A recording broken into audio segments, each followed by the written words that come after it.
عزیزان محترم، امام علی نقی علیہ السلام کے لشکر کے بارے میں یہاں پر ایک گفتگو کرنا چاہوں گا کہ جب متوکل عباسی نے یہ دیکھا کہ امام علی نقی علیہ السلام کو مختلف انداز سے اس نے ذلیل کرنے کی کوشش کی اور ان کو اپنے رعب و دبدبے میں لینے کی کوشش کی، تو اس نے اب ایک نئی چال چلی، دیکھا کہ کسی طریقے سے یہ ہماری حکومت سے مرعوب نہیں ہو رہے ہیں، تو بڑا ذہنی طور پر پریشان ہوا کہ کیا کیا جائے کہ امام علی نقی علیہ السلام کو اپنے رعب و دبدبے میں لے لیا جائے تاکہ یہ ہمارے خلاف قیام نہ کر سکیں،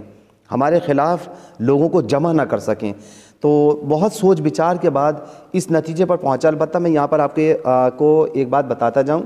کہ عسکریین جو ہے امام علی نقی علیہ السلام اور امام حسن عسکری علیہ السلام کو عسکریین کہتے ہیں، یعنی لشکر والے، ٹھیک ہے نا، فوج والے، عسکر کہتے ہیں لشکر کو۔ تو اسی سے امام علی نقی علیہ السلام اور امام حسن عسکری علیہ السلام کو عسکریین کہتے ہیں، یعنی دو اماموں کا لقب ہے۔ تو متوکل عباسی نے یہ سوچا کہ امام کو کس طریقے سے اپنے رعب میں لیا جائے، لہٰذا اس نے بڑی سوچ بچار کے بعد یہ پلاننگ تیار کی کہ ساری لشکر کو تقریباً اس نے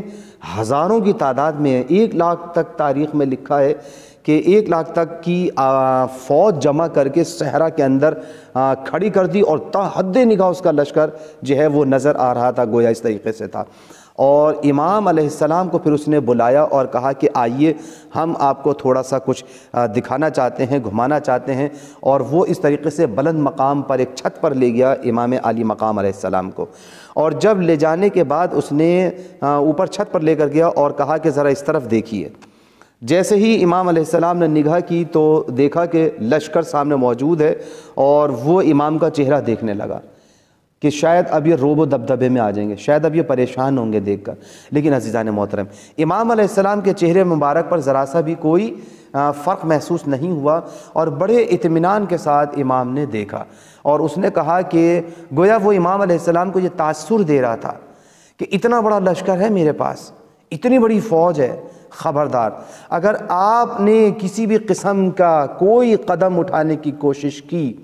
اور لشکر جمع کرنے کی کوشش کی ہمارے خلاف، تو آپ دیکھ رہے ہیں ہماری فوج، آپ ہماری فوج کو دیکھ رہے ہیں کتنی بڑی فوج ہے ہمارے ساتھ، آپ میں تاب نہیں ہے کہ ہمارے لشکر کا مقابلہ کر سکیں۔ اب امام علیہ السلام نے کہا کہ تو نے اپنا لشکر دکھا دیا، اب اے متوکل ذرا نگاہ اوپر اٹھا کے تو دیکھ۔ اب جو متوکل نے نگاہ اوپر اٹھا کے دیکھی عزیزان محترم، تو کیا دیکھا کہ تا حد نگاہ آسمان تک گویا سپاہ ہی سپاہ نظر آ رہی ہے۔ فرشتے پروردگار عالم نے لشکر کی صورت میں جو گویا سب کے سب شمشیر بکف ہیں اور تیار کھڑے ہیں، امام نے کہا کہ یہ تیرا لشکر ہے اور ہمارے لشکر کو دیکھ لے۔ بہت حیران ہوا، بہت پریشان ہوا، اور گویا غش کھا کے وہ زمین پر گر پڑا۔ امام علیہ السلام نے جب اس کو ہوش آیا تو کہا کہ اے متوکل، ہم تیرا لشکر دیکھ کر پریشان نہیں ہوئے، تو ہمارا لشکر دیکھ کر اتنا پریشان ہو گیا،